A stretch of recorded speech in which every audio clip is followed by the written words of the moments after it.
There are several issues coming out of the MAGA world where we find ourselves in agreement. Number one, deport Elon Musk. Hit the bricks. Number two, impeach Donald Trump. These are rock solid, great ideas. But let's see what AOC has to say about all of this infighting. Quick reaction on what's going on with Elon Musk and President Trump on Twitter right now. Oh man, the girls are fighting, aren't they? Happy Pride. This is just, I mean, as funny as this is to all of us, it's wild that this is the president of the United States. And this is what's going on from the moment that Elon Musk, with the chainsaw and he's doing toe touches on the campaign trail and acting like a nut to just a few days ago, walks into the Oval with a black eye, tripping his balls off and receives a participation trophy. This is all just this week's news cycle. And now it's descended into you're a pedophile. You're a welfare queen. I want you impeached. I want you deported. Here's the thing. This is the most spectacular example of little dick energy that I've ever seen in my life. And these are two of the pettiest victim titty babies. And I was getting alerts on my phone from BBC. Trump and Musk are fighting. I mean, this is a global laughingstock. It is. He has completely taken the office of the presidency and not only ruined the interior design of the once classy, tasteful, timeless Oval Office. And he's trying to paint himself as Marie Antoinette. The difference is the French had real, true taste. This is just white trash, Jerry Springer, WWE from start to finish. Because then a part of you thinks, okay, are they posturing here? Can this be real? Are they really doing all of this? But then you think, okay, they are, because these are profoundly immature people. But let's look at what the New York Post has to say this morning. I hate my ex.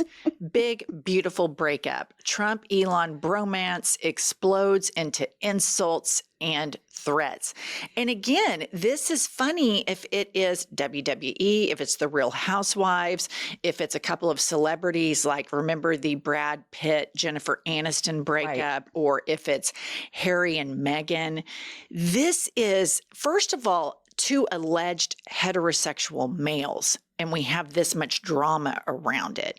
And the president of the United States and his illegal immigrant alleged sidekick, who's clearly tripping his balls off 24/7, 365 on ketamine, running around with a chainsaw and a kid on his shoulders. I despise Elon Musk, but when I look at this, I think Elon Musk is, fantastically on drugs, as we have heard reported. So he's all fucked up. And Trump's doing this. Trump looks worse. He is the president of the United States of America. And he, as Kamala Harris said, is a laughingstock. And he's made all of us laughingstocks. And I agree with you. It's a million times worse for Trump, because Trump is a self-confessed teetotaler. So when you do the autopsy on this, Elon could go to rehab. I think we're looking at about a 12-month inpatient stint, right? I think that a 30-day stint, 90-day stint isn't going to touch this thing. But he could come out of it, as we all know, and have had people that have suffered from addiction in our lives. You have, my husband has, come out of it with, clarity and growth and enlightenment. Trump's doing all this shit allegedly stone cold sober, totally sober. And he's picking somebody to go into business with him who is completely unhinged on drugs. But let's talk here about Elon dropping this bomb. To all of us that have eyes and ears, this is not new information, but apparently to MAGA, this is a bombshell. For me, this was not a bombshell, but put this up. Time to drop the really big bomb. At Real Donald Trump is in the Epstein files. That is the real reason they have not been made public. Have a nice day, DJT. And so for me, I always knew, I've seen the videos, I've seen the flight logs, I've seen all of it, that Trump was in the center of this Epstein stuff. But I guess for the MAGA world, they thought it was going to be, I don't know, like a bunch of Democrats, and probably Bill Clinton was on the, in all fairness, I think he was on the flight logs as well. But Is this new information for MAGA? Apparently it is, even though it's been in the public record for years. I mean, everybody knows this since Ghislaine Maxwell went to trial. It was entered into evidence. His name is on the flight logs 7 times. He was on pedophile jet. So none of this is new information. Here's my question to you. Is MAGA going to care? Well, they do care deeply about the Epstein files. And there has been a lot of people that are really mad at Kash Patel and Dan Bongino for saying that Epstein committed suicide and that he had seen a video of it. I've seen some stuff on Twitter where there's like a bunch of people that are super mad at the FBI and super mad at Pam Bondi because they haven't released this. And I thought exactly what Elon Musk thought. But here's what's so super rich about that is that Elon Musk is basically saying, hey, I was totally fine working with a pedophile. Absolutely. Up until the point that he fired me. And now I want to out him as a pedophile. Okay. Next up, we have a tweet from Elon asking for Trump to be impeached. Elon Musk retweets Ian Miles Chong's tweet. President versus Elon. Who wins? My money's on Elon. Trump should be impeached and J.D. Vance should replace him. Elon Musk retweets yes. And here you have it. This is what we started reporting on back during the campaign. Trump is a Trojan horse for the technocrats. They have incredibly dark, nefarious plans for this country. Peter Thiel couldn't get elected for anything. He's like this. He looks like a psychopath. His personal affect that comes off of him, you can just tell in any interview, oh, this is a dark MFer. And that's a pretty big thing to say, but that's when I have seen him before, I'm like, oh my God. And so you've got Thiel and all of these technocrats and J.D. Vance and Peter Thiel, out of the closet, homosexual, hates women, defends sexual abuse. J.D. Vance, grandmother thought he was gay when he was growing up, was kind of sloppy, a little bit chub, goes off to Peter Thiel, comes back, all groomed, queer-eyed.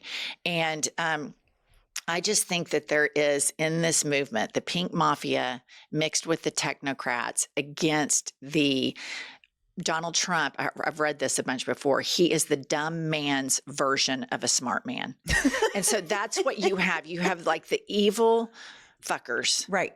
That there's this self-loathing homosexuality component to this technocratic movement because that's why they're so anti-gay and that's how they marry themselves with these religious nuts against the religious nuts and the dipshit who everybody thinks is so smart playing 4D chess. The 4D chess. Okay, I look at all this from a distance. You have been saying since even before he was inaugurated about these technocrats using Donald Trump. Putin can use him.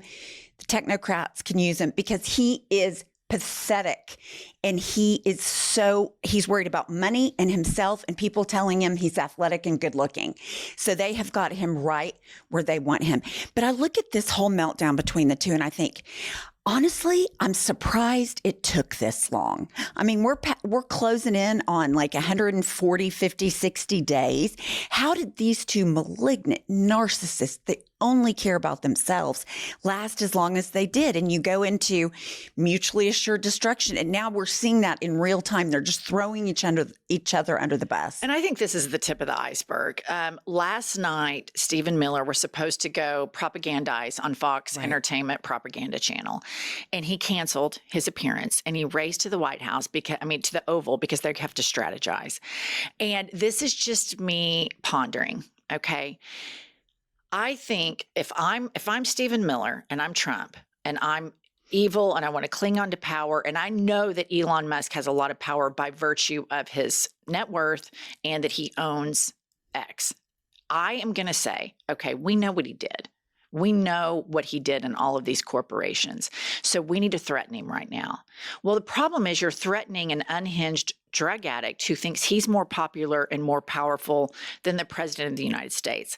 So it's going to be interesting to see how this plays out over the weekend, because there's no question in my mind, in my opinion, what Musk did when he went over to USAID, when he went to the Treasury, and he went to all these places, and the reporting from whistleblowers about the information that was being extracted from these computer systems and transferred over to the likes of Big Balls and Elon Musk. And all of a sudden, all these investigations disappeared, right. Contracts were being awarded. And so it's going to be interesting to see how this plays out, because the Epstein thing, that wasn't that big of a bombshell. No. Right now, I think we're at just little daggers. There is some deep, deep, deep embedded secrets between these two. And it's going to be interesting to see how the chips fall. But here's one more tweet right here. Pop this up. Donald Trump says, the easiest way to save money in our budget, billions and billions of dollars, is to terminate Elon's governmental subsidies and contracts. I was always surprised that Biden didn't do it. And Elon says, in light of the president's statement about my cancellation of my government contracts at SpaceX, will begin decommissioning its Dragon spacecraft immediately. So, this is just two toddlers that are, this is like the worst that America could ever produce. The American taxpayer made Elon Musk. American culture made Donald Trump. This is the worst of everything in this country materialized into two human beings. And this is a real wake-up call for everybody, that we value this unregulated capitalism. We value bailing out billionaires to not pay the working class. We value no regulations in leaving the public vulnerable. We value these rich men and just assume that they're smart, when in actuality, it doesn't appear that they are, nor that they care about the well-being of the citizenry.